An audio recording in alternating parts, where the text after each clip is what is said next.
diga, el que niega al Padre y el que niega al Hijo. Y usted sabía que quien niega al Hijo niega al Padre, y el que niega al Padre niega al Hijo. Porque la palabra de Dios es muy clara cuando dice que los tres, Padre, Hijo y Espíritu Santo, son un solo Dios. Diga, verdadero. Aquí encuentras al que da la fe, esperanza y amor. Bueno, entonces vamos a mirar entonces la definición de anticristo. Anticristo es opuesto a aquel que sustituye. Es opuesto a aquel que sustituye. O sea, alguien que se pone en lugar de, ¿cierto? De alguien.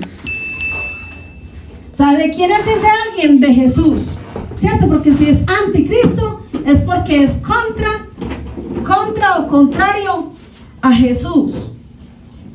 Aquel que se opone al Mesías. Y este término viene de la raíz griega que significa en lugar de Cristo y contra Cristo. Eso significa anticristo. En lugar de Cristo y contra Jesús. Tremendo, ¿cierto? O sea que esto no es una religión en sí, no es una persona en sí, sino que es el anticristo es un espíritu. ¿Qué es?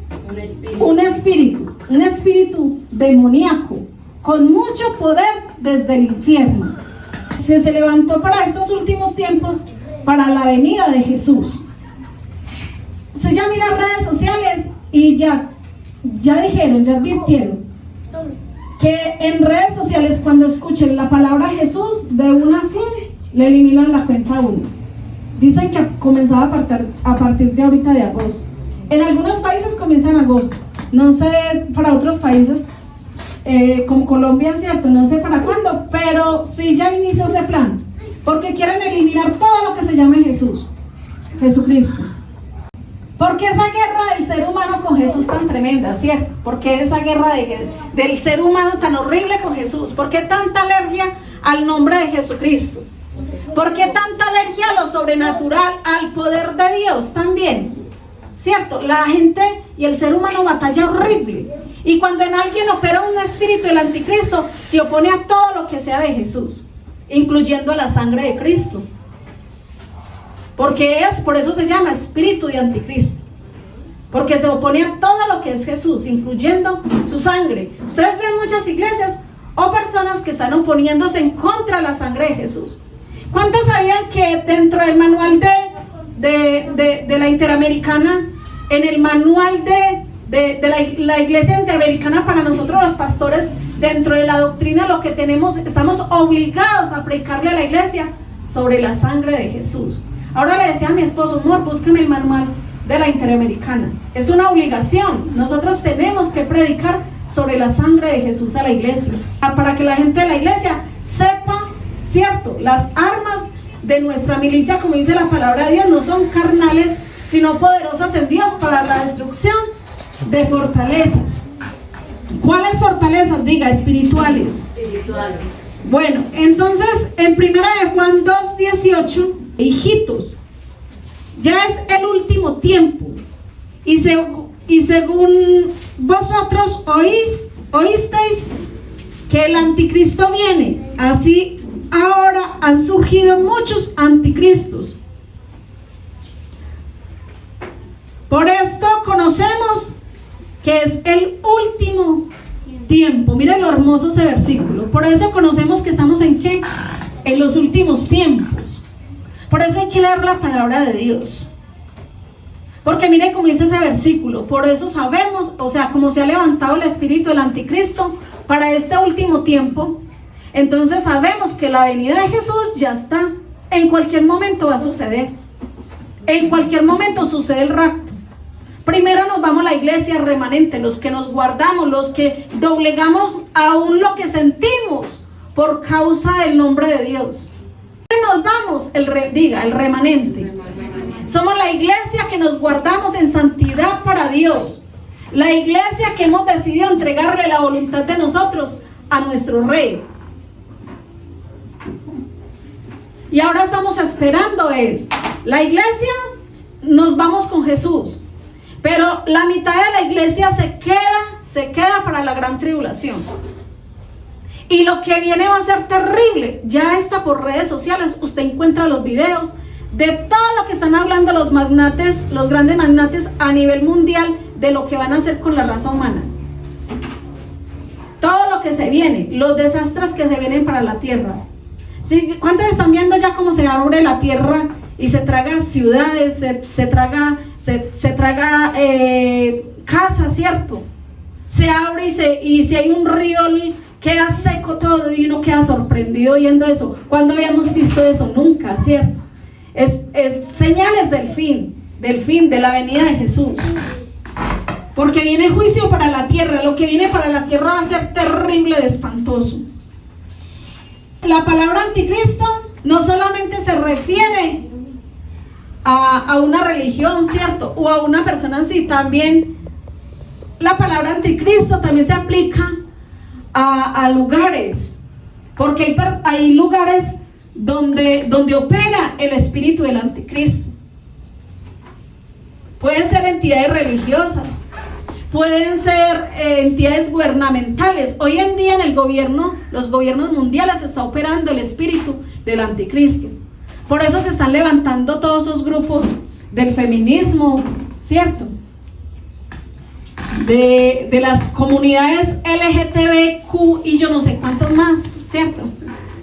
Todo eso porque eso es contra la palabra de Dios, porque Jesús dijo que cuando estuviera previo a la venida de Él, serían las naciones como Sodoma y Gomorra. ¿Y qué se practicaba en Sodoma y Gomorra? ¿Cierto? Por eso se les llama a eso el espíritu sodomismo, ¿cierto? Porque operaba eso en ese tiempo, el homosexualismo en ese tiempo más que todo, el lesbianismo. Desviación de las personas, ¿cierto? De lo natural que Dios les había constituido. Bueno, Primera de Juan 2:22 dice: ¿quién es el mentiroso sino aquel que niega que Jesús es el Cristo? Este es el anticristo, el que niega al Padre y el que niega a su Hijo. Ni aún a su propio Hijo perdonó, ¿cómo? Sino que lo entregó por todos. El que ni aún a su propio Hijo perdonó, sino que lo entregó por todos nosotros. ¿Por qué no nos dará bondadosamente también con Él todas las demás cosas? ¿Cómo dice ese versículo? En la de los testigos de Jehová, que esa es la traducción del Nuevo Mundo, ¿cierto? Sí. En esa dice que ni aún el Padre perdonó al Hijo. Romanos 8:32. Y en Reina Valera, que es la misma que utiliza la Iglesia Católica, dice: porque el Padre no escatimó, quiere decir que no negó ni siquiera a su propio Hijo. Mira la versión como la distorsionan. Entonces, ¿para qué muestran ellos acá? ¿Para qué enseñan ellos que el Padre no perdonó ni siquiera a su propio Hijo? Está hablando de un Padre antiperdón, antiamor. Y la doctrina de nosotros está basada en el amor, porque recuerde que todos los mandamientos están resumidos en cuánto, diga, en cuánto, en dos, ¿cierto? Primero, amarás al Señor tu Dios con toda tu alma, con toda tu mente y con todas tus fuerzas. Y segundo, amarás a tu prójimo como a ti mismo. Entonces es una secta, diga, antiamor. Los testigos de Jehová son, que diga, una secta antiamor. Porque ellos enseñan a la gente que ni el Padre siquiera perdonó a su propio Hijo, que no lo perdonó y que le tenían que perdonar. Entonces, para que ellos este versículo lo utilizan para enseñarle a la gente. Ellos se hacen llamar cristianos. Mire la estrategia. Ahora sí se puede sentar. Entonces ellos, el gancho de ellos es decir que son cristianos. Entonces les dicen: ¿ustedes son cristianos? Y siempre le van a decir que sí. Cuando ellos se acercan a ustedes, le dicen, le comienzan a predicar de Jesús, le predican hermoso de Jesús. Y cuando ya usted está ya metido, introducido entre la secta, allá ya sacan las cartas y como es una secta, ¿cierto? Así son las sectas, utilizan la mentira y el engaño para atrapar. Entonces, cuando usted ya está allá metido, le dicen a usted: venga, es que le vamos a enseñar que Jesús no es Dios. y toman, por ejemplo, como ese versículo de Romanos 8:32, donde dice que ni aún su padre perdonó a su hijo. En esa secta, mire lo peligroso de eso, como distorsiona la palabra. Entonces le dicen, porque no perdonó ni aún a Jesús, porque Jesús no era Dios y fue un pecador igual que usted y que yo. Entonces rebajan a Jesús a la condición de un ser humano, de un hombre. Dígale que está a su lado: Jesús, 100% hombre y 100% Dios, porque él tenía que venir en forma de hombre para podernos entender a nosotros cuando sufriéramos, cuando pasáramos momentos difíciles, cuando atravesáramos pruebas. Jesús experimentó todo el dolor de la raza humana. Él experimentó todo el dolor de nosotros para podernos entender y así amarnos. Por eso él dijo: yo no vine para que nadie se pierda, sino para que todos procedan al arrepentimiento. Entonces mire qué diferencia. Por ahora es una hipocresía que ellos utilizan. Para salir a predicar se ponen las faldas largas y después se van para la casa y se ponen el pantalón, y para ir ahí a las reuniones de ellos que ellos practican, entonces vuelven y se ponen la bata otra vez, pero toda la semana están en pantalón. Dígame si eso no es doble moral. Uno tiene que ser auténtico, y lo que es, si me pongo pantalón me pongo, y si me pongo falda también me pongo, ¿cierto? Yo me pongo faldas, pantalones, de todo, pero me las pongo tanto adentro como afuera, porque yo no tengo que mostrarme como perfecta delante de ustedes y después afuera ser otra persona. No, dígame si eso no habla de que es lobo la persona, ¿cierto? Lobo, porque se disfraza, tiene dos antifaz, uno para buenos y otro para malos. Tremendo, ¿cierto? Esa secta es muy peligrosa. Entonces el Padre dijo: si ustedes quieren detectar a alguien que opere el espíritu del anticristo, niega al Padre y niega ¿a quién? Al Hijo. O sea, no cree en la Trinidad, porque la Trinidad, diga, es un solo Dios, Padre, Hijo y Espíritu Santo, un solo Dios verdadero.